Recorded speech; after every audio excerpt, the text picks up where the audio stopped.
Bienvenue dans votre émission Parlons-en. Le thème d'aujourd'hui va être un thème qui, je pense, est très important pour pouvoir comprendre certaines choses de la Bible et certaines choses spirituelles.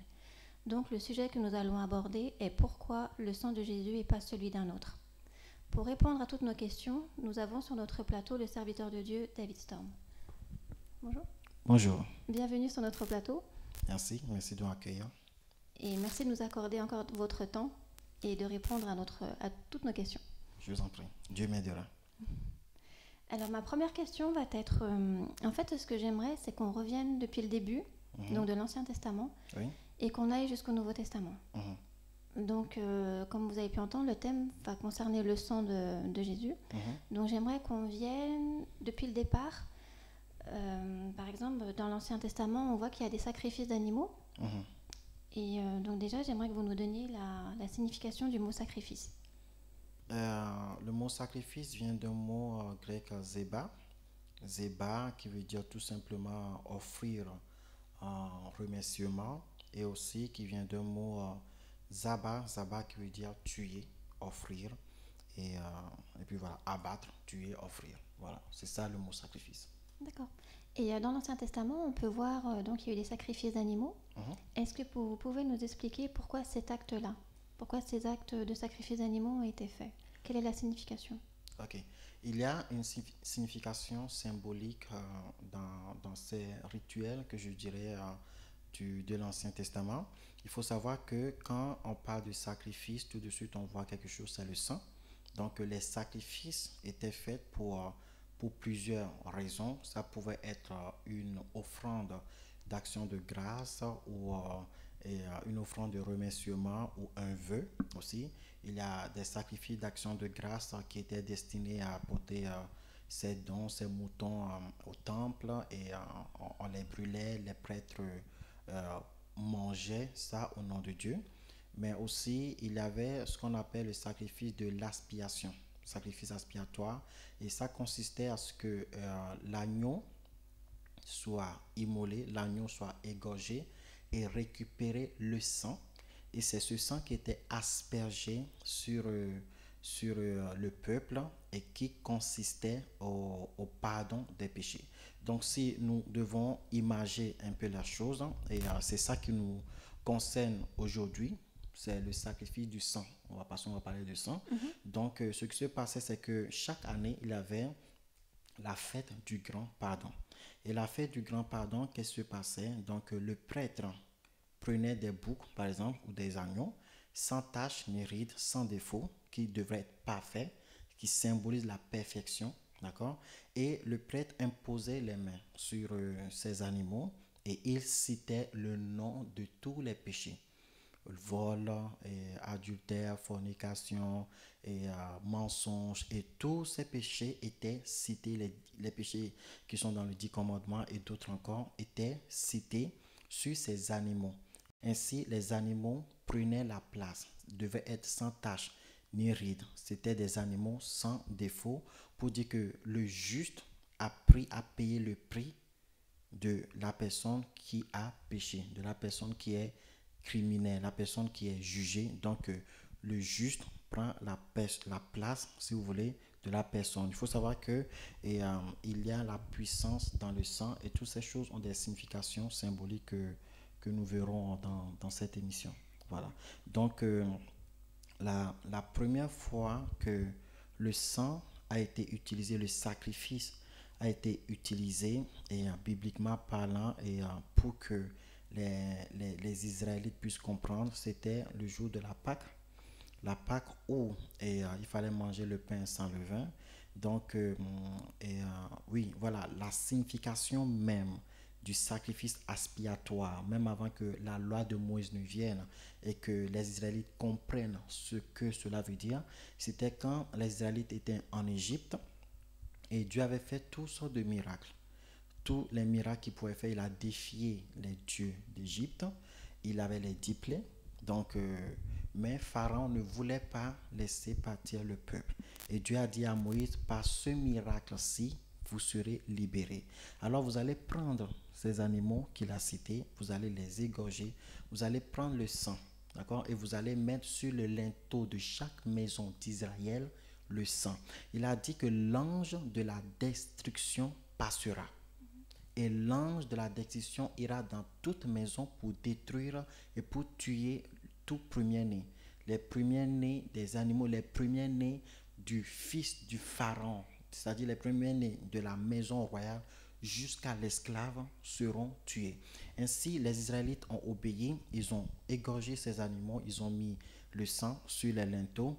Et la Bible nous dit que chaque fois que l'ange de la destruction passait, voyait le sang, il ne rentrait plus dans cette maison, mais il allait ailleurs. Et c'est comme ça que toute personne qui était dans une maison où il avait le sang n'était pas en danger, mais toute maison où il n'avait pas le sang, ces personnes étaient en danger.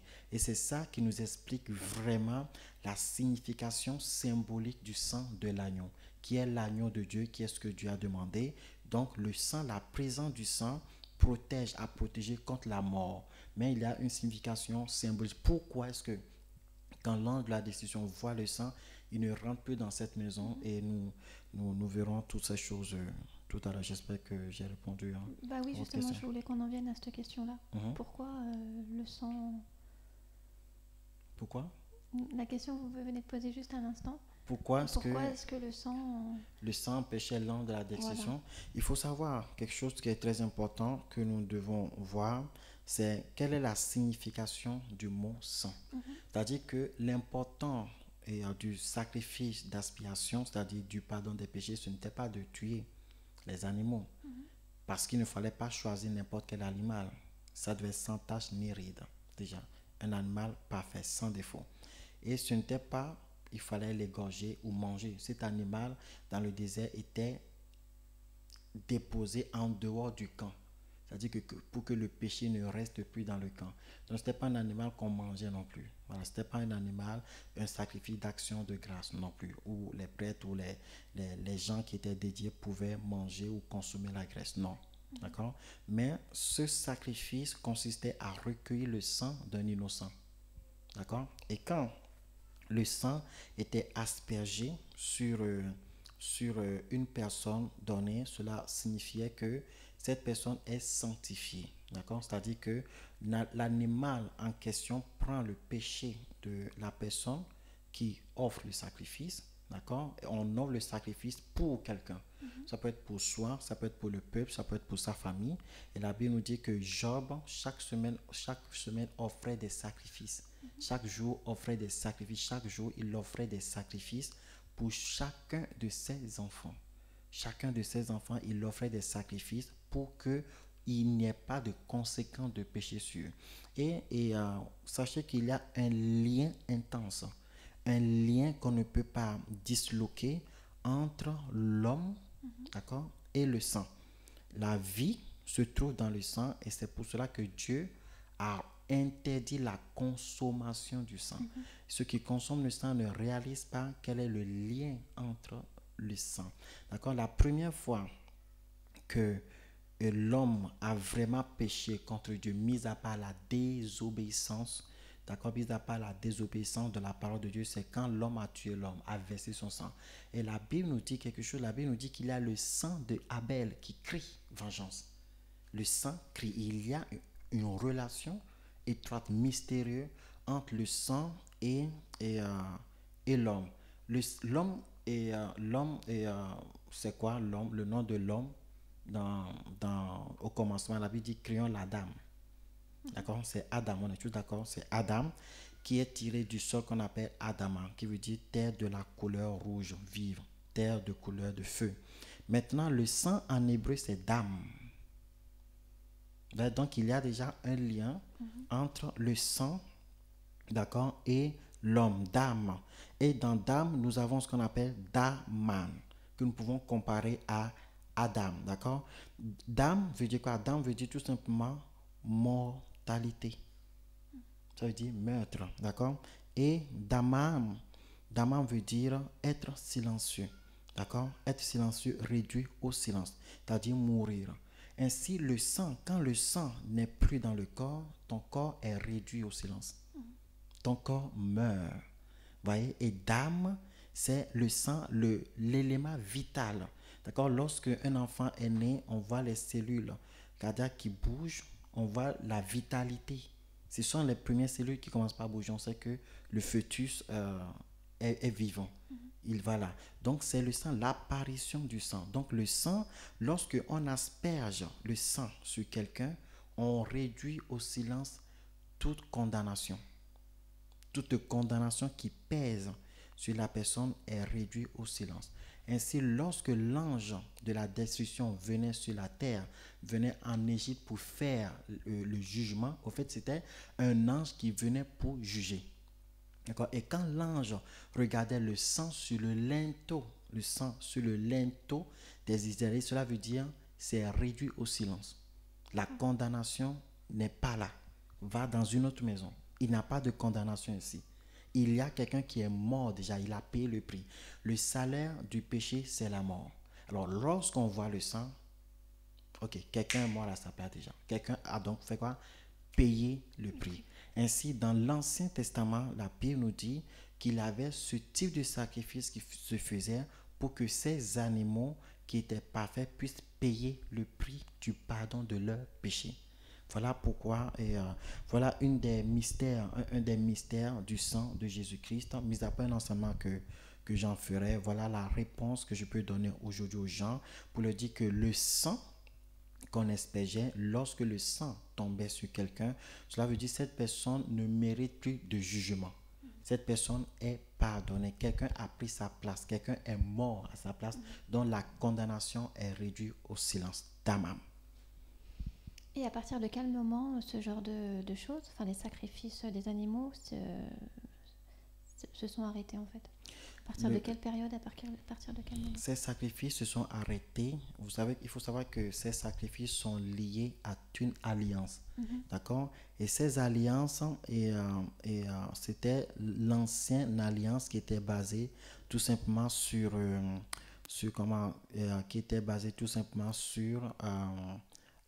la loi de Moïse. D'accord? La loi que Moïse a donnée. Donc, ces sacrifices étaient là. C'est ce qu'on appelle l'ancienne alliance ou nouvelle alliance. Voilà. Donc, dans l'ancienne alliance, pour pouvoir être pardonné, pour que son péché soit expié, il fallait utiliser un agneau, ou soit un pigeon quand on était pauvre, d'accord, pour pouvoir demander le pardon des péchés de soi-même. Il fallait faire un sacrifice. Et si on n'avait pas beaucoup d'argent, on était pauvre, il fallait prendre un pigeon tout blanc, propre, sans tache non plus, parfait. Et c'était le sang qui faisait l'expiation. Ou sinon, la loi normale, c'est qu'il fallait prendre un agneau, d'accord, l'immoler et asperger le sang. Donc, c'était ce qui était utilisé dans l'ancienne alliance. Maintenant, Jésus-Christ est venu. Dans cette alliance, il avait des choses qui restaient toujours. Il avait des maladies qui restaient. Il avait la domination du diable qui restait.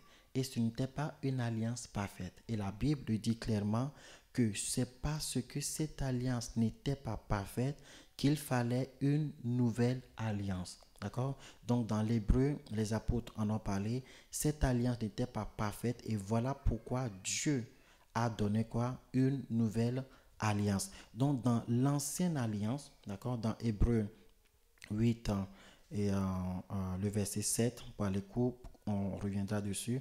En effet, si la première alliance avait été sans défaut, il n'aurait pas été question de la remplacer par une seconde alliance. Vous comprenez? Une alliance, le verset, le verset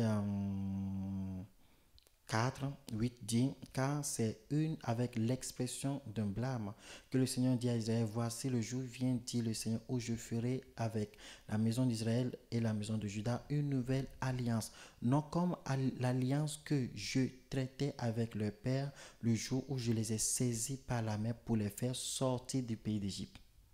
Donc l'alliance a commencé. Par rapport à ça, par rapport à cette question de Pâques, par rapport à cette question, il faut tuer les animaux, mais car ils n'ont pas persévéré dans mon alliance, et moi je ne me suis pas soucié d'eux, dit l'Éternel. Mais voici l'alliance que je ferai avec la maison d'Israël après ces jours-là. Alléluia. Donc, il y avait un problème. La parole de Dieu n'était pas intégrée, d'accord, dans le cœur de l'homme, et c'était incompatible. Il avait une sorte d'incompatibilité par rapport à cette alliance. Et Dieu dit, l'ancienne alliance n'a pas été sans défaut. Cette alliance était là pour que les êtres humains puissent comprendre la valeur. Parce qu'en Israël, il se passait quelque chose. Si tu n'as pas le sang de l'agneau, tu es condamné. Tu n'es pas pardonné et il y a des malédictions sur toute ta génération. D'accord? Donc, Dieu les a pris pour qu'ils comprennent par ce qu'on voit l'importance du sang, l'importance de l'alliance. Maintenant, il dit, mais dans cette première alliance, il eut un défaut et c'est pour cela que Dieu l'a remplacé par une seconde alliance. Et cette seconde alliance, Jésus-Christ en parle. Donc, la première alliance s'est arrêtée le jour où l'agneau de Dieu a été immolé. Voilà, le jour où Dieu lui-même a envoyé un agneau qu'on appelle l'agneau de Dieu, en ce jour-là, la première alliance s'est stoppée. Vous allez constater que la première alliance ne s'est pas stoppée. Jésus-Christ est l'agneau de Dieu. Le Jean-Baptiste en parle et la Bible nous en parle, on ne va pas peut-être s'étaler dessus, mais il faut comprendre en général ou en résumé que Jésus-Christ est l'agneau de Dieu. Mais lorsque Jésus-Christ était sur la terre, il était toujours question de l'ancienne alliance. Jusqu'au jour où il a été crucifié sur la croix, qu'il a versé son sang, en ce moment, il n'y avait plus question de l'ancienne alliance. Maintenant, la nouvelle alliance est arrivée qui remplace complètement et totalement l'ancienne alliance. Donc, la seconde, on ne peut pas mélanger les alliances. Pour moi, nous ne pouvons pas mélanger les alliances. Nous devons bâtir notre foi, notre continuité, notre marche avec Christ, et les apôtres nous l'ont prouvé. Si les apôtres encore marchent encore sur l'ancienne alliance, ok, mais ils ont eux-mêmes attesté, ils ont eux-mêmes dit que l'ancienne alliance, là, on parle aux Hébreux, là. Les Hébreux, la lettre aux Hébreux était destinée à ceux qui ont vécu dans l'ancienne alliance. Les autres peuples qu'on appelle les païens ne connaissent pas l'ancienne alliance. Cette alliance avait été faite avec le peuple d'Israël. C'était entre Dieu et le peuple d'Israël. Mais maintenant, il y a une nouvelle alliance et l'apôtre Paul est en train de dire aux Hébreux, maintenant que la nouvelle alliance est là, nous ne pouvons plus bâtir notre foi, notre fonctionnement, notre manière de prier, notre manière de nous approcher de Dieu sur l'ancienne alliance. Avant que le prêtre ne s'approche du trône, du Saint des Saints, il fallait asperger le sang, il fallait qu'il marche, vous voyez, toujours, c'est-à-dire que le sang sauvegarde ta vie. C'est-à-dire, je suis mort, quelqu'un d'autre. On ne peut pas tuer deux personnes, vous voyez, pour le même problème. Donc, je marche sur le sang. Quelqu'un est mort pour moi, un agneau est mort pour moi. J'asperge. Il aspergeait le sang, il marchait sur le sang et au fur et à mesure, il s'approchait de Dieu. Maintenant, la Bible dit, approchons-nous du trône de la grâce avec assurance maintenant parce qu'il y a le sang de la nouvelle alliance. Et il nous parle du sacrificateur dans Hébreu, toujours Hébreu 8. J'invite tout le monde à pouvoir lire Hébreu 8 pour pouvoir comprendre afin que nous puissions aller vite.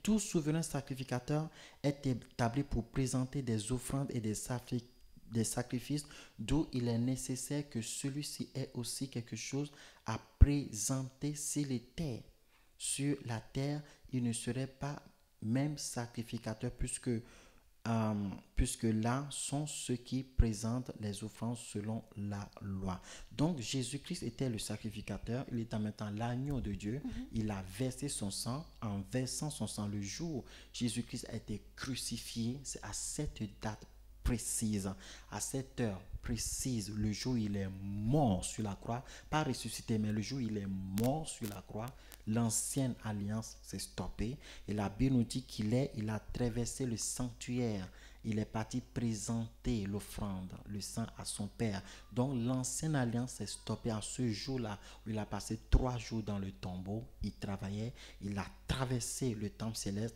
présenté son sang pour dire maintenant voici mes frères et sœurs qui sont sur la terre sont pardonnés, il n'y a plus de condamnation pour ceux qui sont en Jésus-Christ. Cette alliance ancienne s'est arrêtée complètement et définitivement à ce moment-là.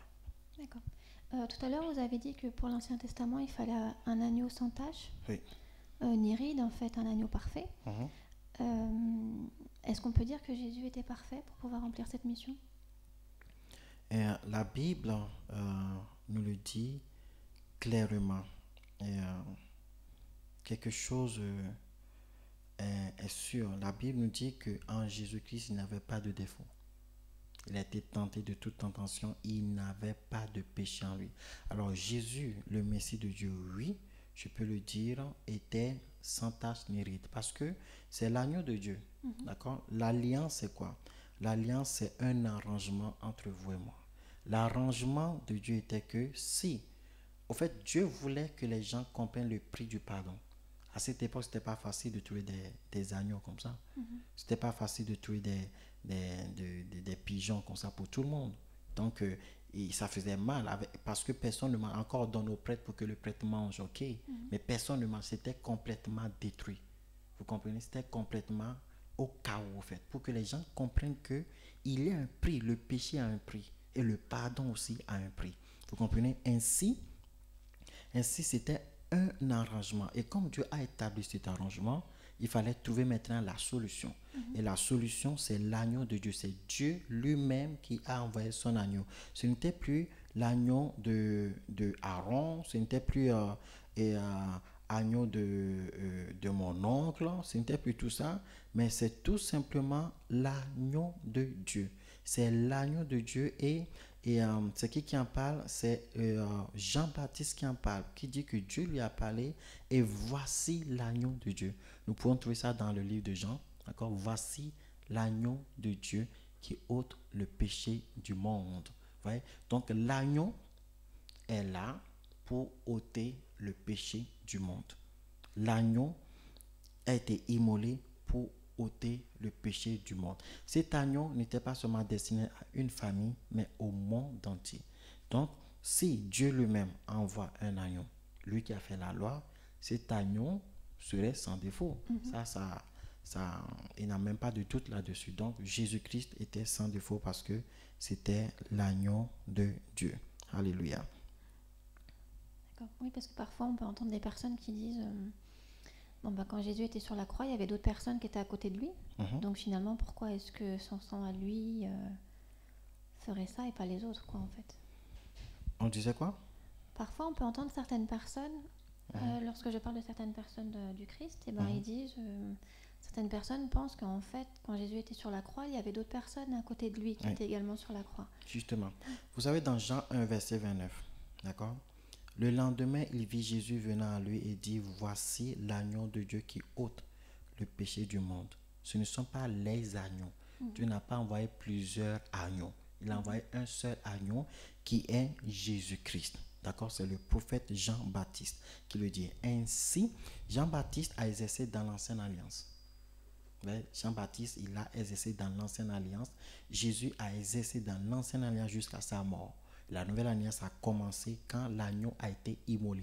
Jamais sur la terre, un homme devrait mourir pour le pardon des péchés. Ainsi, c'est la nouvelle alliance pour que Jésus-Christ puisse mourir une bonne fois pour toutes, pour le pardon des péchés. Ainsi, il n'y a pas de condamnation, il n'avait aucune condamnation en Jésus-Christ. Et c'est la Bible qui dit, que tous ont péché et sont privés de la gloire de Dieu. Mais pas le moyen de la rédemption. La rédemption vient du mot grec qui veut dire payer un prix. Pas le moyen du fait qu'on a payé un prix pour libérer un esclave. C'est ça, c'est un échange au fait.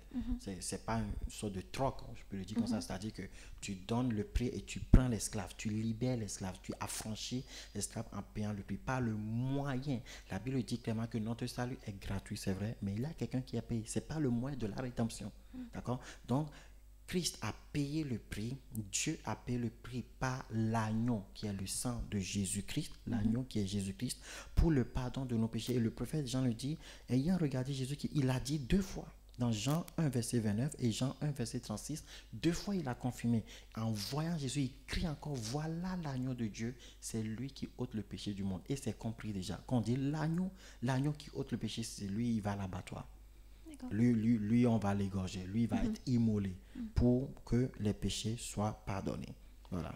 Et est-ce que tous les péchés sont pardonnés avec le sang de Jésus? Ou est-ce que certains péchés ne sont pas pardonnables? Parce que parfois, on peut entendre des chrétiens qui ont un jugement parfois beaucoup plus sévère que Dieu, qui se disent que ces personnes-là ne sont pas pardonnables.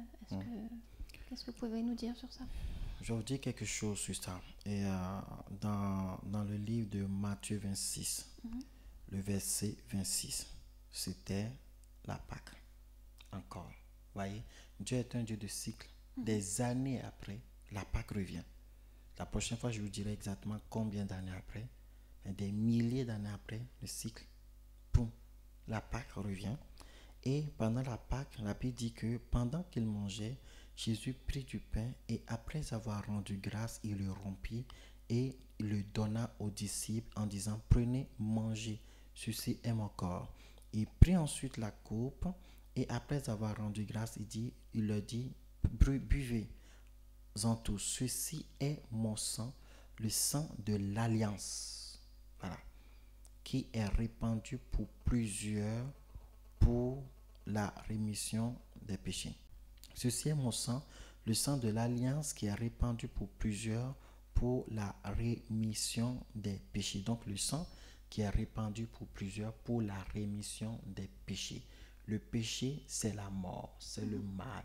Le sang est versé, le sang d'âme est versé pour que Adam soit sauvé. D'accord? Pour que Adam puisse avoir la vie. C'est comme si c'était une sorte d'échange de sang. Ton sang est contaminé par le mal. Tu pèches, d'accord? Maintenant, il y a un autre sang qui a été donné, qui est complètement pur, en qui il n'y a pas de péché. Dans l'Ancien Testament, il fallait tout le temps faire des sacrifices pour renouveler son pardon. Mais avec Jésus, il écrit qu'il a été fait une bonne fois pour toutes.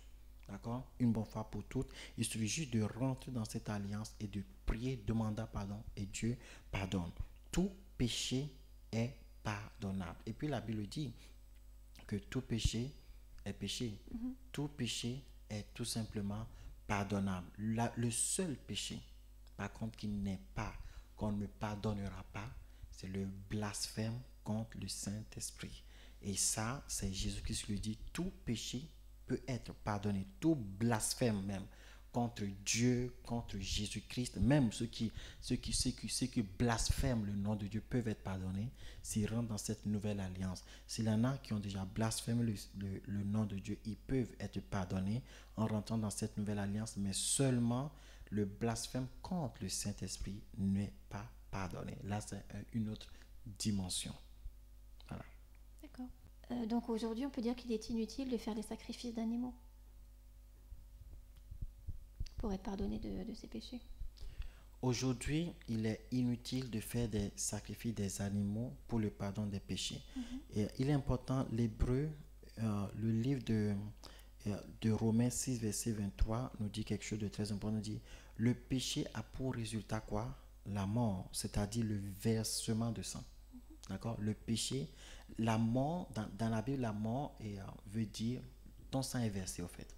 D'accord? Et ça symbolise le versement de sang. C'est ça que si un autre sang est déjà versé pour toi, il n'y a plus de raison valable de la mort. Mais là, nous rentrons maintenant dans une dimension spirituelle, dans une dimension où nous pouvons avoir notre place au ciel.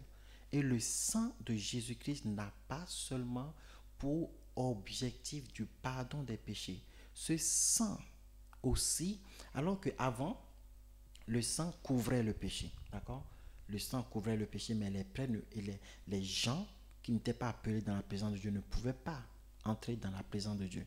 Mais maintenant, le sang de Jésus-Christ apporte beaucoup de choses, plus de 7 choses que nous allons citer bientôt. Voilà pourquoi ceux qui sont encore sous l'ancienne alliance, il a la première raison, c'est que Dieu a dit, il y a une alliance dans laquelle qui est dysfonctionnelle, une alliance qui est obsolète. Lorsqu'il y a un testament certains disent le testament parce que c'est un engagement en fait.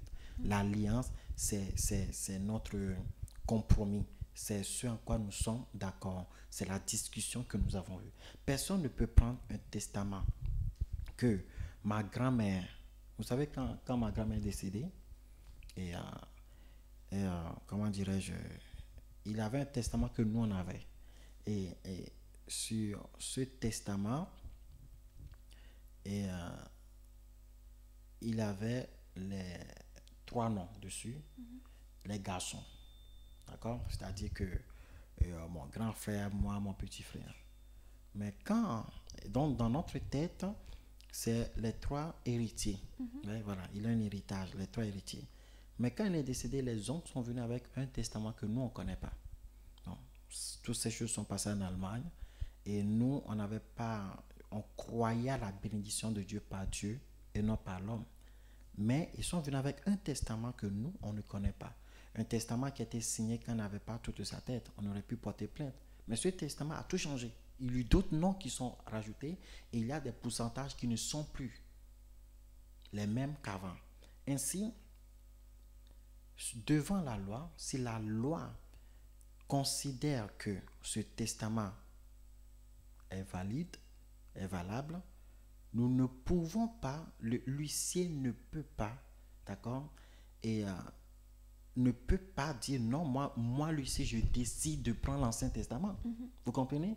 De cette même manière, Jésus-Christ est venu abolir l'Ancien Testament. C'est Dieu lui-même qui a envoyé son agneau pour une nouvelle alliance, pour un nouveau testament. Moi, je ne peux plus décider de dire que je veux l'Ancien Testament. La loi spirituelle ne me donnera point raison. Spirituellement, je ne serai pas dans le plan de Dieu. Spirituellement, je serai dans le mensonge. Spirituellement, je serai dans une institution qui n'est pas, dans laquelle Dieu n'est plus avec moi. Parce que la nouvelle alliance est pour moi. Encore, si c'est pour les Juifs qui ont connu l'ancienne alliance et qu'ils vivent dans cette ancienne alliance, ils continuent par vivre. Ils décident de dire, moi je choisis l'ancienne alliance, ok. Mais seulement la nouvelle alliance est la meilleure, est plus précieuse. Et la Bible dit clairement que la nouvelle alliance, j'invite les gens à les lire, Hébreu, la nouvelle alliance est plus précieuse que l'ancienne. Alors quelqu'un qui dit, moi je préfère l'ancienne alliance, c'est son problème. Mais seulement nous qui sommes le peuple païen, nous n'avons jamais été concernés par l'ancienne alliance. Qu'est-ce que vous pouvez dire aux personnes qui aujourd'hui font encore des sacrifices d'animaux? Justement, c'est ce que je dis. Nous n'avons jamais été concernés par l'ancienne alliance. Ça veut dire que quelqu'un qui se force pour dire moi je choisis l'ancienne alliance est en train de se tromper. Parce que nous sommes, nous les païens, concernés par la nouvelle alliance. L'ancien peuple est concerné par la nouvelle alliance. Le peuple païen est concerné par la nouvelle alliance et n'a jamais été concerné par l'ancienne alliance. Donc celui qui dit, oh, moi si je suis héritier de l'Ancien Testament, mais Dieu lui dira, mais ton nom n'est pas dedans. Il n'y a que les Juifs qui sont dedans. Il n'y a que les enfants, la lignée d'Abraham. Tu n'y es pas du tout.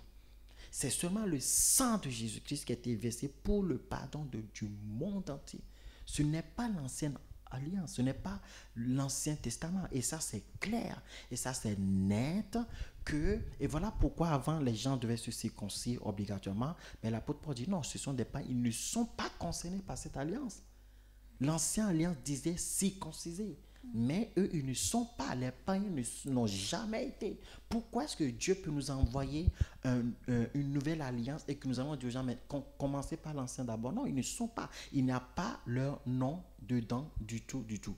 Le sang de Jésus-Christ, nouvelle alliance, et le sang de Jésus-Christ, c'est ça que Dieu reconnaît aujourd'hui. C'est pas le sang de l'agneau que nous devons atteindre Dieu. Quand un juif dira, Dieu, toc, toc, toc, toc, je viens à toi par l'ancienne alliance, il aura le résultat de l'ancienne alliance qui est obsolète, qui n'est pas mise à jour et qui n'est pas d'aujourd'hui et qui n'est pas bénéficiaire pour lui, mais tant pis pour lui. Ils paieront le prix de son péché par son propre sang. Vous comprenez? Mais si un païen vient, le païen c'est le reste du peuple du monde, au fait, qui ne sont pas juifs d'origine, vient plus dire, voici le sang de l'ancienne alliance. Dieu dira, mais ton nom n'y est pas, ça n'aura pas effet. Et ça, c'est diabolique, parce que c'est la désobéissance et le détournement de la parole de Dieu. Et le diable est dans la désobéissance. Le diable prend le reste, ce qui n'y est plus. Voyez, il est important de comprendre la puissance et la valeur du sang de l'agneau. Vous savez, la Bible dit qu'il y eut une guerre au ciel. Les anges ont combattu. Michael et ses anges ont combattu avec le diable. Le diable, Satan et ses anges. Et la Bible dit qu'ils ont vaincu par le testament. par la bouche, par le témoignage et par le sang de l'agneau. C'est par le sang de l'agneau qu'on vainc le diable.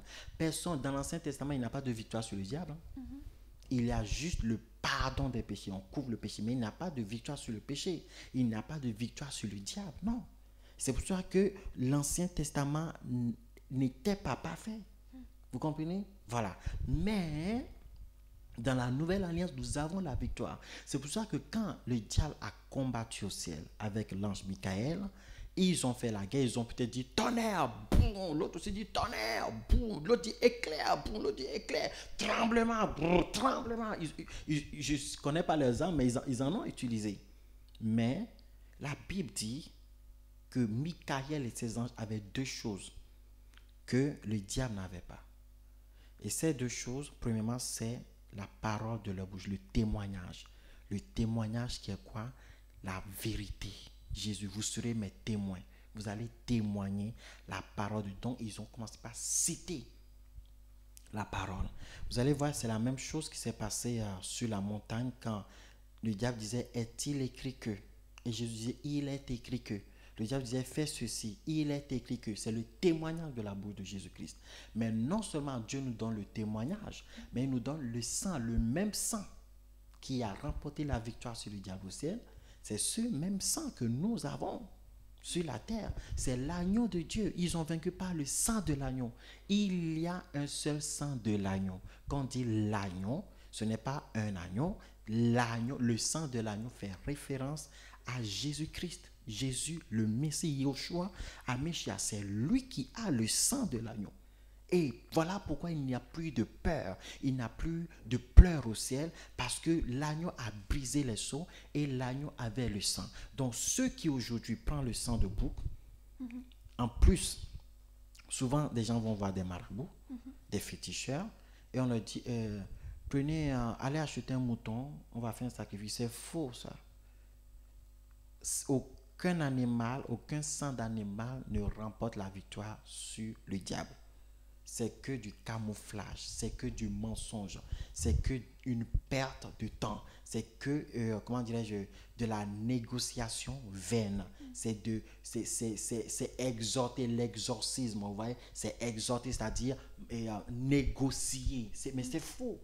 Si quelqu'un veut la victoire, les marabouts, les féticheurs, vous savez, ils disent que oui, nous devons appeler l'esprit, nous devons demander à l'esprit de partir. Voilà, ils demandent, ils camouflent, ils négocient, ils exhortent l'esprit, tu sais quoi, etc. Mais c'est faux. Mais si quelqu'un veut une vraie victoire sur Satan, qui est le maître de ces démons, il lui faut le sang de l'agneau.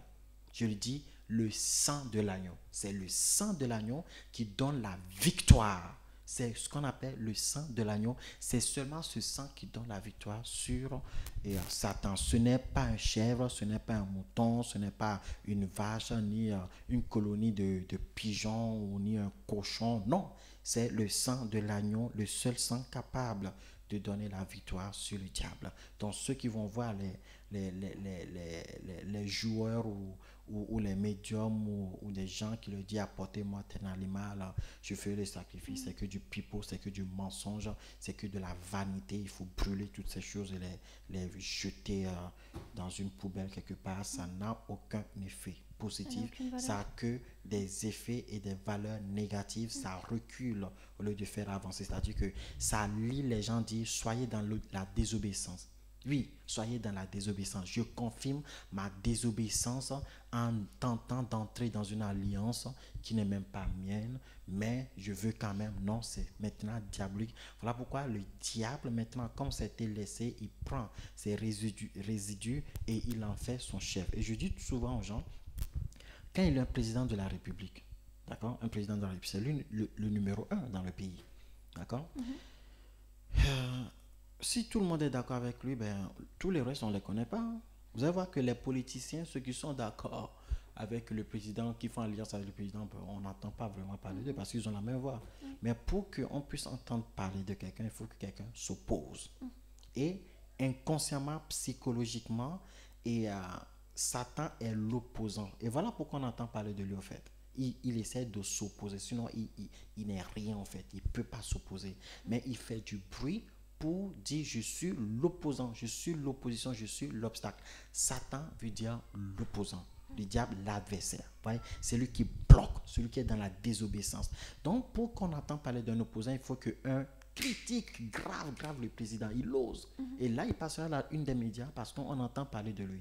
Il n'est pas dans le même sens. Donc, le diable fait cela pour se donner de la valeur, être opposant, être dans l'autre direction pour qu'on puisse voir autre chose que Dieu. Donc, ceux qui sont dans cette alliance sont en train d'obéir et de suivre l'institution diabolique et non l'institution de Dieu.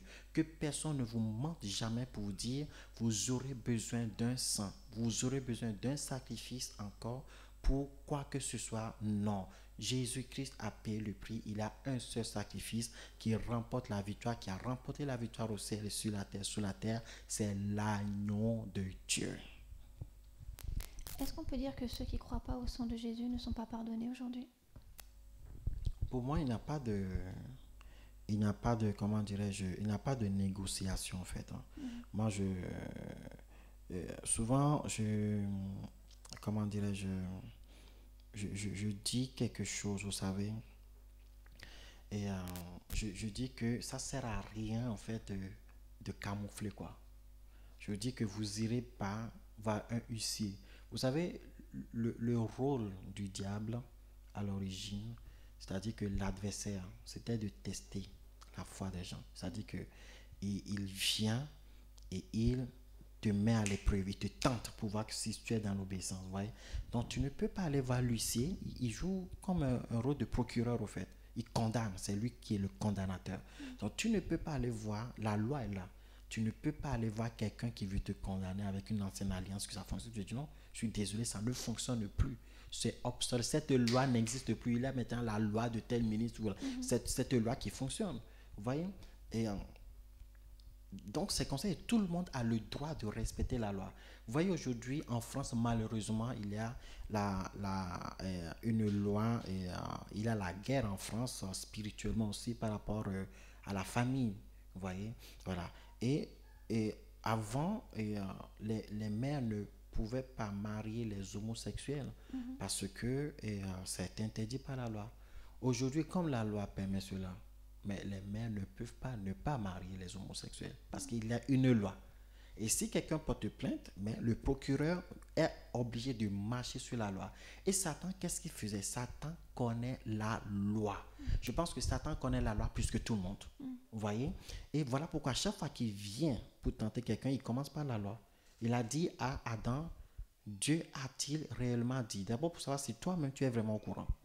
Ouais, il a dit à Jésus, Dieu a dit saute. Et Jésus a dit, Dieu, il est aussi écrit, ne tente pas. Ouais. Donc il vient, il connaît la loi plus que tout le monde. Donc ce n'est pas quelqu'un qui cite des versets bibliques qui est forcément celui qui est forcément dans la vérité. Il faut vérifier que ce qu'il cite est en cohérence avec la parole de Dieu. Il faut toujours vérifier. Quelqu'un peut raconter du n'importe quoi, tu l'écoutes, il fait une speech, il parle, tu dis waouh, quelle connaissance. Mais va toi aussi lire, va être sûr de ce qu'il dit. Moi, la Bible me dit tout simplement clairement quelque chose et je vais bâtir, construire ma conviction dessus. Il dit dans Hébreux 9, verset 26, sans effusion de sang, il n'y a pas de pardon. Sans effusion de sang, il n'y a pas de pardon. Et Éphésiens 1, verset 7 dit, en lui, nous avons la rédemption par son sang. C'est clair. Nous avons la rédemption, la rémission des péchés selon la richesse de sa grâce. On est purifié par le sang. S'il n'y a pas d'effusion de sang, il n'y a pas de pardon. Donc aujourd'hui, ceux qui n'ont pas le sang de Jésus n'ont pas le pardon. Pour moi, c'est clair et pour moi, c'est net. C'est par lui que dans la nouvelle alliance, maintenant que Dieu s'engage par la nouvelle alliance, c'est seulement par lui que nous avons quoi? Nous avons l'émission des péchés. Il y a une prophétie qui dit qu'en Israël, il n'y aura plus de sacrifice pour le pardon des péchés. Aujourd'hui, est-ce que vous pouvez aller en Israël, même en Tel Aviv ou même à Jérusalem, qui est la ville de la religion, vous n'allez plus voir de sacrifice. Vous n'allez plus voir de sacrifices que devant le temple, on égorge les gens. Parce que Dieu a déjà prophétisé ça. Il n'y aura plus de sacrifice des animaux. Donc aujourd'hui, les Juifs sont pardonnés comment? Puisqu'il n'y a plus de sacrifice. Comment est-ce qu'ils sont pardonnés? Pourquoi est-ce qu'à votre avis, les Juifs prient pour qu'il y ait la construction du temple? Pourquoi est-ce qu'à votre avis, vous voulez que les Juifs prient? Parce qu'ils ont peur. Ils se disent, mais comment serons-nous pardonnés? Il n'y a plus de sacrifice. Il n'y a plus de temple, il n'y a plus d'autel pour faire le sacrifice. Ils sont en train de pleurer pour ça, parce qu'ils refusent de rentrer dans la nouvelle alliance. Vous comprenez? Donc, il n'y a plus de sacrifice. Sans effusion de sang, il n'y a plus de pardon. Alors que Dieu a déjà prophétisé, je vais stopper l'ancienne alliance. Je vais stopper les sacrifices. Et il a envoyé l'agneau de Dieu. C'est l'agneau de Dieu qui a payé, et par la rédemption, donc par le sang de Jésus-Christ, nous sommes sauvés. Aussi dans 1 Jean 1, verset 7, la Bible dit, mais si nous marchons dans la lumière comme il est lui-même dans la lumière, nous sommes mutuellement en communion. Et le sang de Jésus, son Fils, nous purifie de tout péché. Le sang de son Fils Jésus nous purifie de tout péché. Voilà la nouvelle alliance. Voilà comment tu fonctionnes aujourd'hui. On peut dire en fait que Dieu nous a préparés dans l'Ancien Testament à comprendre ce qu'était la valeur du sang pour ensuite la comprendre davantage par le sang de Jésus en fait. Bien sûr, il nous a beaucoup préparé. Le premier client, le vrai client qui était le premier, c'était Abraham. Il a dit, Abraham, donne-moi ton fils. Et Abraham était prêt à donner son fils. Et Dieu voulait... Il n'a même pas dit à sa femme qu'il allait donner son fils, parce que personne ne peut croire à ça, personne ne peut réaliser ça, personne ne peut accepter ça, mais il est parti donner avec souffrance et Dieu l'a béni. Vous voyez? Donc, Dieu nous préparait à connaître la valeur. Parce que vous savez, la Bible dit que celui qui doit beaucoup est plus reconnaissant que celui qui ne doit pas beaucoup. J'ai vu une émission la dernière fois sur Gloire TV. Et cette émission, c'était une Canadienne. Et cette Canadienne disait que au Canada, quand quelqu'un était condamné, il ne pouvait plus faire certaines fonctions. D'accord? C'était une Canadienne. Elle était dans la drogue, avant elle était dans tout ce qui n'est pas honorable. Et cette Canadienne voulait faire un travail, mais seulement comme elle a été condamnée. Même si elle est condamnée, elle a purgé sa peine, elle est toujours sous condamnation, casier judiciaire qui la suit. Et au Canada, il y a par contre quelque chose que j'ai trouvé extraordinaire, c'est qu'on pouvait demander à la justice pardon. Donc, mais pour pouvoir demander à la justice pardon, il fallait des procédures. Des procédures qui ne te donnent pas envie. C'est comme si tu perds tes points de permis, il faut aller faire un stage qui t'énerve. Un stage qui te répète les mêmes choses que ce que tu as déjà appris, que tu connais déjà. Mais ça t'énerve parce que ça te perd le temps. Mais pourtant, le permis, ça coûte cher en France. Parce que tu n'as que 12 points. Et si on te les enlève, on te les enlève. Voilà, mais il faut aller faire un stage. Ainsi, là-bas, il faut toute une procédure pour demander pardon. Donc, si enfin on fait un jugement et qu'on te dit l'État ou la justice a accepté à Montréal de te pardonner, je suis pardonné et je peux aller faire tout ce que je veux parce que je suis nickel. Et cette femme, un jour, a vu une personne dans la rue et cette personne dit, mais lui, elle est différente. Cette personne, c'est un jeune homme qui est différent de tout ce qu'elle voyait. Mais pourquoi lui, il est différent comme ça? Puis je lui ai dit, monsieur, vous avez quelque chose que les autres n'ont pas. Puis le monsieur commence par lui dire, vous savez, j'étais dealer avant, je faisais ceci avant, j'étais un gangster avant, mais Jésus m'a libéré. Il dit, ah bon? Et puis la première question que la personne lui a posée, c'est que, est-ce que vous voulez être pardonné? Et pour elle, c'était, waouh! Il dit, Jésus peut vous pardonner. Donc, pour elle, elle avait un poids sur elle. Et elle connaît la valeur du pardon. Donc, quand on a prié pour elle et qu'on a dit, maintenant, tu es pardonné, mais c'était l'exploit. C'était extraordinaire. Ouais, parce qu'elle sait quels sont ses péchés. Elle connaît le poids, la valeur de ses péchés. Et quand on lui a dit, Dieu t'a pardonné, l'État te pardonne ce qu'il connaît, mais Dieu connaît toujours tout ce que tu as déclaré ou non déclaré, te sont pardonnés. Elle s'est sentie allégée. Elle a connu la valeur du pardon. Ainsi, je pense que Dieu a voulu nous faire passer dans des situations pour que nous puissions connaître que le pardon a une valeur. Le péché a un prix. Le salaire du péché, c'est la mort. Mais quand tu payes le prix pour le pardon de tes péchés, tu es vraiment pardonné. Donc voilà ce qui est très important à comprendre. Voilà ce qui est indispensable à réaliser, que Jésus-Christ a payé le prix cher. Il faut respecter cela. Il faut même remercier Dieu pour ça. Il faut respecter cela. Remercier vraiment l'Éternel Dieu pour le pardon des péchés. Ainsi, je dirais plutôt oui à votre question que c'était important. C'était pas tout le monde qui pouvait vendre son mouton comme ça. Vous imaginez que Job, tous les jours, faisait un sacrifice, comme si tous les jours, un sacrifice pour un de ses enfants, pour que le malheur ne tombe pas sur lui. Mais pourtant, le malheur est venu. Parce que ce n'est pas par les animaux qu'on remporte la victoire sur le diable, mais c'est par le sang de l'agneau qu'on remporte la victoire sur le diable. Le diable a frappé, il était à terre, le Job. Pourtant, il faisait des sacrifices des animaux. Vous voyez? Mais celui qui entre dans l'alliance avec Christ, la Bible dit, il vous donne le pouvoir sur toute puissance de l'ennemi et rien ne pourra plus vous nuire. Et là, rien ne peut plus nuire. D'accord. Et qu'est-ce que vous pouvez dire aux gens qui nous écoutent? Comment est-ce qu'ils peuvent rentrer dans le pardon? Comment est-ce qu'ils peuvent faire pour s'approcher de Dieu et demander pardon? Est-ce que vous pouvez nous expliquer? Est-ce que vous pouvez les aider? La Bible, vous voyez, quand on voit le tabernacle et quand on voit le temple, nous constatons que l'architecture est pareille au fait, sauf en plus grand, en plus petit. Il y a ce qu'on appelle la cour, déjà, il y a ce qu'on appelle l'extérieur, quoi. L'extérieur, c'est tous les peuples qui sont là, tout le monde est là, tous les péchés sont là-bas. Pour s'approcher de Dieu, il faut des étapes. Il y a ce qu'on appelle le pavé de Dieu, etc. On rentre d'abord dans la cour. Et dans la cour, il y a quelque chose qu'on voit. Premièrement, c'est le sacrifice, l'autel de sacrifice. Il y a l'autel de sacrifice et ensuite, on a les vases de purification. D'accord?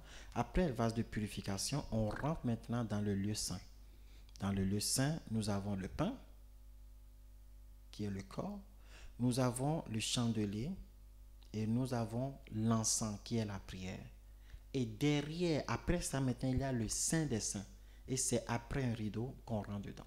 Et quand Jésus-Christ a dit « Eli, Eli, lema sabachthani » Eli, Eli, lema sabachthani. Pourquoi m'as-tu abandonné? Entre tes mains, je remets mon souffle de vie. Et quand il a respiré, la Bible dit qu'il y a un tremblement de terre, lui des tonnerres. Le rideau qui était dans le temple est fendu en deux. Jésus-Christ, par son sacrifice, nous donne accès à Dieu. C'est le seul sacrifice qui est capable de nous donner accès à Dieu. C'est le seul sang. Les autres, c'est les prêtres qui aspergeaient. Et tu restes là-bas loin. Mais cette fois-ci, il y a ce qu'on appelle la réconciliation. Il y a la paix par le sang. La Bible dit dans Colossiens 1, verset 19 à 20, car Dieu a voulu que toute plénitude habitant en lui, il a voulu par lui, Jésus-Christ, réconcilier tout avec lui-même, tant ce qui est sur la terre que ce qui est où? Dans les cieux. Le sang de l'agneau au ciel. Vous voyez, en faisant la paix par lui, par le sang de sa croix. Quand Jésus a versé le sang, quand il est mort sur la croix pour nous, le rideau est fendu. Ceux qui ne pouvaient pas voir ce qui était au sein des saints pouvaient voir maintenant. Je veux dire que l'accès à Dieu est devenu possible aujourd'hui. Alors moi, je dis aux gens, celui qui veut s'approcher de Dieu, arrête des sacrifices. Agrippe-toi à Jésus-Christ et il prendra son envol et il ira où? À destination. Lorsqu'on monte dans un avion, on est foutu.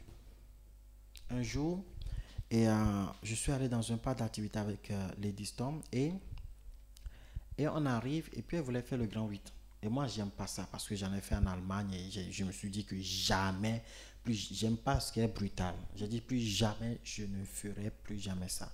Il dit oui, accompagne-moi seulement vers le temps. Je me dis que je l'accompagne. On arrive vers le temps. Je dis, oh, assieds-toi seulement avec moi. Et puis, on s'est assis. Et quand je me suis assis, la chose commence par rouler. J'ai dit, je suis foutu. Parce que je suis dedans, que je le veuille ou pas, que je crie ou pas, et je vais faire le 8. et puis j'attends que ça finisse. Alors, et on se débrouille pour que ça passe vite. Vous voyez, pareil qu'on est dans un avion, on rentre dedans, c'est fini. Hein? Quand l'avion prend son envol, qu'on veut aller en Chine ou pas, si le pilote décide d'aller au Canada, on arrive au Canada. Vous voyez, voilà. Donc maintenant, l'accès à la terre de Canada peut être accepté par visa ou pas. Mais en tout cas, on atterrit à l'aéroport de Canada parce que le pilote a décidé cela. Agrippons-nous à Jésus-Christ qui nous amène au Père. La Bible dit, il est le chemin, la vérité, la vie. Nul ne va au Père que par lui. Si nous ne nous agrippons pas, si nous ne considérons pas que le sacrifice de Jésus-Christ est suffisant, nous attestons que la parole de Dieu n'est pas vraie. La parole de Dieu n'est pas la seule réponse. Nous attestons quelque part que Dieu n'a pas trouvé la solution. Moi, je peux aider Dieu. Dieu n'est pas assez intelligent. Je veux conseiller Dieu dans ce cas-là.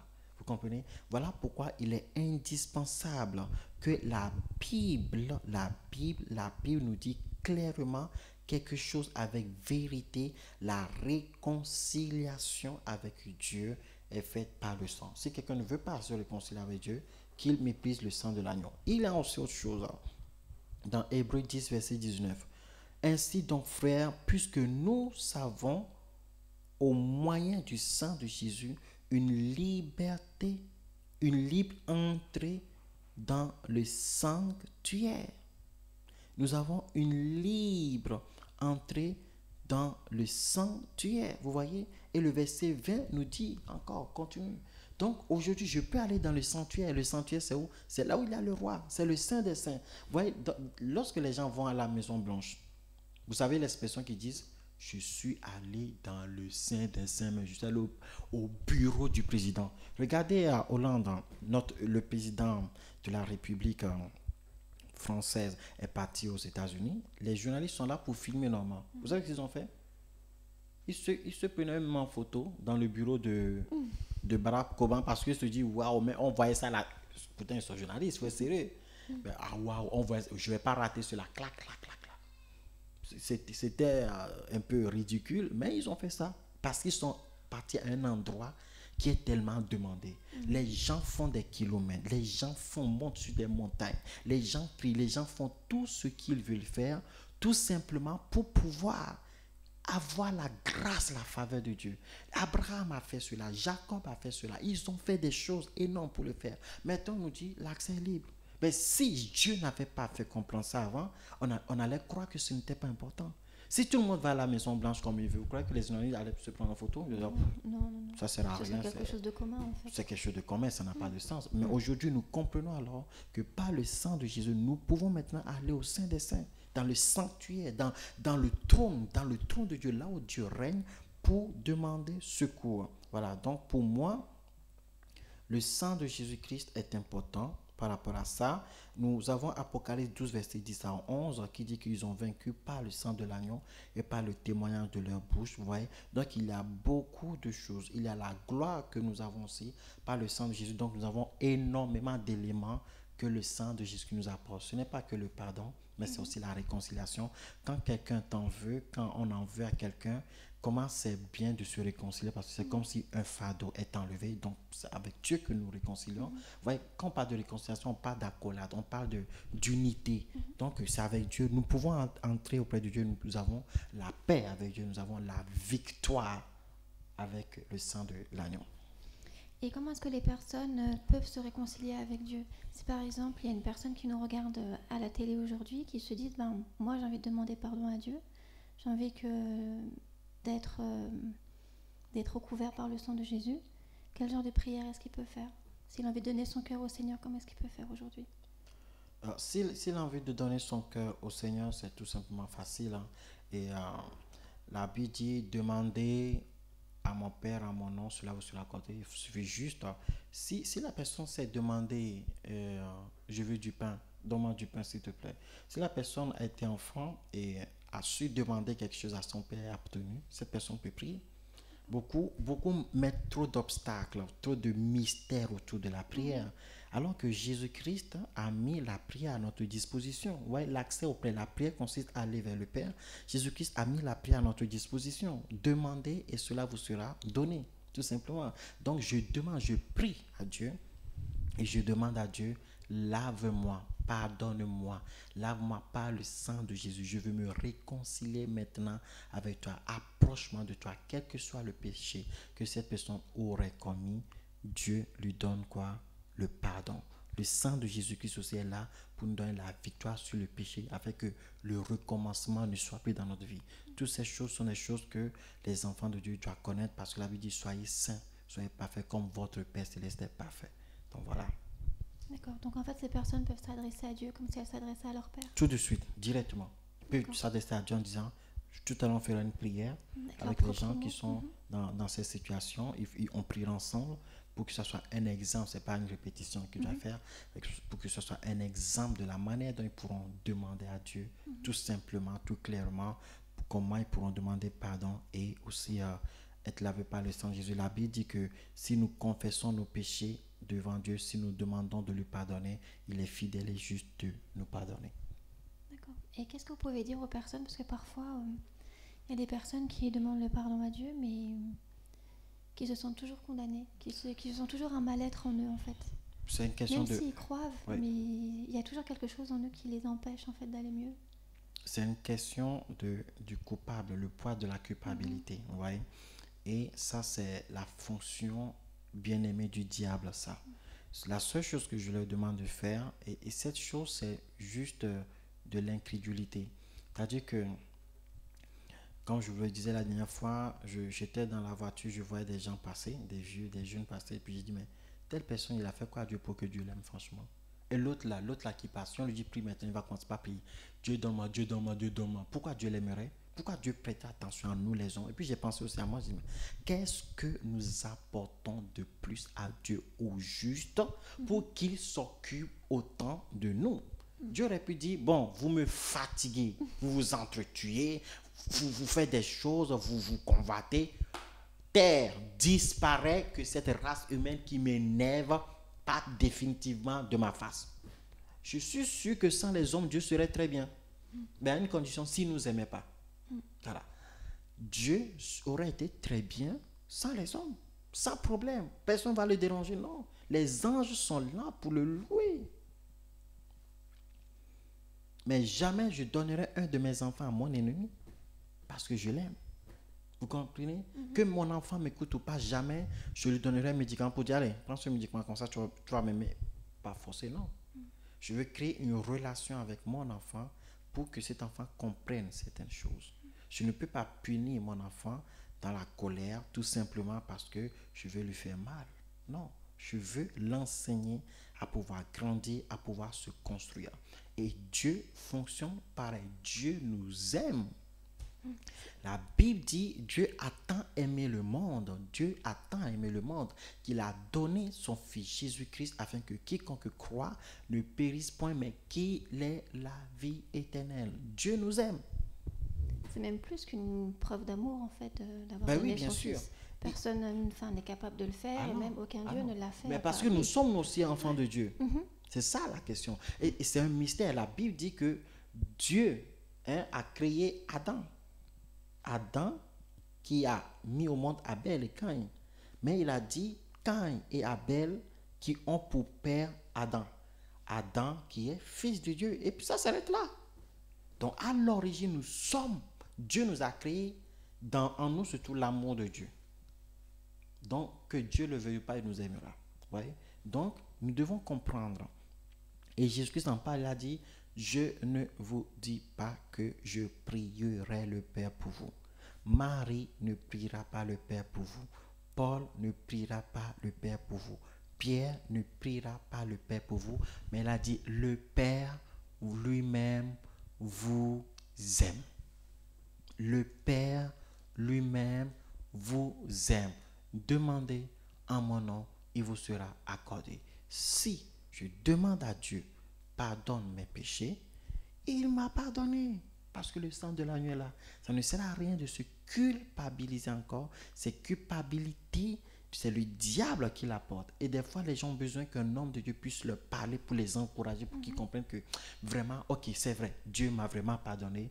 Et vous voyez, la capacité d'amour de Dieu n'est pas la capacité d'amour de l'homme.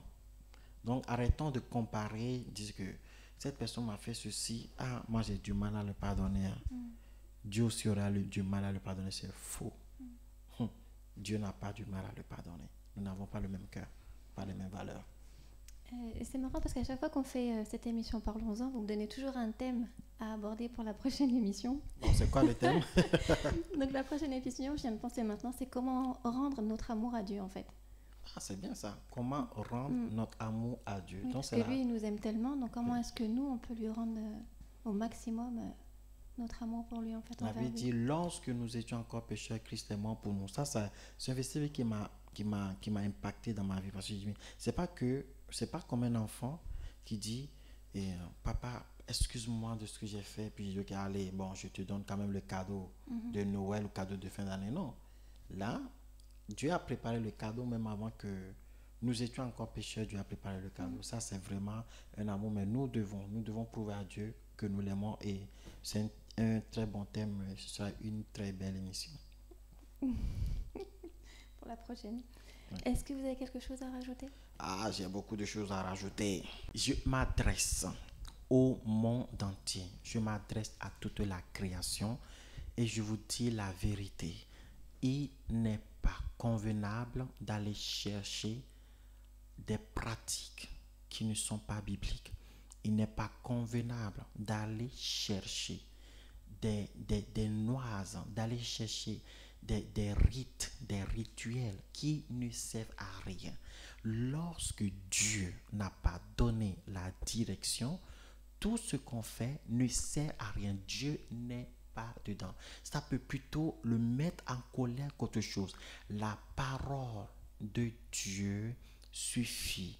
La Bible dit, par le sang de l'agneau, nous sommes pardonnés. Alors, si quelqu'un vient te dire, achète un mouton, achète machin, cette personne est en train de dire que toi, qui dois acheter ce mouton, toi, qui dois acheter cette brebis, toi, qui dois acheter ce cheval, le sang de Jésus-Christ ne te pardonnera pas. Tu rentres dans une alliance qui n'est pas celle de Dieu. Ce que je vous propose, c'est que nous tous ensemble, nous puissions revenir à la parole de Dieu. Et cette parole est claire et nette par le moyen de la rédemption, par le sang de Jésus-Christ. Nous avons la réconciliation, nous avons la paix, nous avons l'approche à Dieu, nous avons la rémission de nos péchés par le sang de Jésus. Alors j'aimerais que si tu m'écoutes maintenant même, tu dises, Seigneur Dieu Tout-Puissant, je suis candidat. Je veux l'agneau de Dieu. Je veux l'agneau de Dieu. Je veux rentrer dans cette alliance. Je veux être concerné par cette alliance au nom puissant de Jésus-Christ de Nazareth. Voilà comment vous pourrez prier. Si un jour vous avez envie de prier, voilà comment vous pourrez prier. Priez ensemble. Seigneur, je crois en toi. Tu es vivant. Tu es extraordinaire. Nous avons confiance en toi et nous avons écouté ta parole. Et nous avons cru en ta parole et nous décidons de venir à toi. Pardonne mes péchés par le sang de l'agneau. Pardonne-moi maintenant. Lave-moi complètement parce que nous avons la sanctification par le sang de Jésus. Sanctifie-moi, moi qui suis impur, moi qui suis, Seigneur, malsain. Sanctifie-moi maintenant par le sang de Jésus-Christ. Et que cela s'accomplisse dans ma vie. J'y crois parce que tu n'es pas un Dieu menteur, mais tu es un Dieu capable. Parce que tu l'as dit, je sais que cela s'accomplisse. Au nom de Jésus-Christ de Nazareth. Amen. Soyez bénis et par le sang de Jésus, vous avez la victoire. N'oubliez pas que vous êtes des victorieux, des plus que vainqueurs. Au nom de Jésus-Christ de Nazareth. Amen. Je vous invite bientôt à Lyon. Nous allons parler des producteurs de preuves. Dieu n'est pas un Dieu de hasard. Dieu est un Dieu de vérité. Je vous invite à venir nombreux à Lyon, à 55 avenue Galine, à l'espace Galine le 15 mars à 18h Et le 16 mars, à partir de 16h, soyez déjà là. Nous aurons plusieurs réunions et nous allons rencontrer la parole de Dieu, l'efficacité dans la parole de Dieu, de telle enceinte que vous, en repartant chez vous, vous soyez des plus que vainqueurs, mais pas seulement des plus que vainqueurs, mais des producteurs de preuves. Venez recevoir la promesse. Venez comprendre ce que vous pouvez faire avec le Saint-Esprit. Venez et devenez efficace en Jésus-Christ. Bye bye. À très bientôt. À très bientôt. Merci à vous d'avoir répondu à toutes nos questions. Merci pour l'accueil dans votre studio. À très bientôt. À très bientôt. Vous étiez sur votre émission Parlons-en. À très bientôt pour un nouveau thème.